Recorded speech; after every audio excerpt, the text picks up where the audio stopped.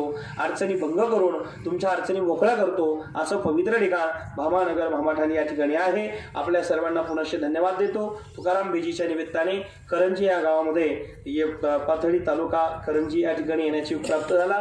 पुनश्चे तुकोबारायांचा आशीर्वाद आपल्या सर्वांनाच प्राप्त होत राहो. आपल्यावरती कृपा तुकोबारायांची होत राहावी हीच आज तुकोबारायांची चरणी आणि अडभंगनाथाच्या चरणी प्रार्थना करून माझ्या वाणीला विराम देतो. सर्वांना एक घोषणा करायची आहे. हात जोडा, सरळ बसा. कृषे भूषण महायोगेश्वर नाथ संप्रदाय शिरोमणी ओम चैतन्य संत श्रेष्ठ अडभंगनाथ महाराज की जय. सद्गुरु नारायण गिरी महाराज की जय. बोलो रे भाई सब संतन की जय. आलोक निरंजन, आलोक निरंजन, आलोक निरंजन. आदेश. हरि ओम.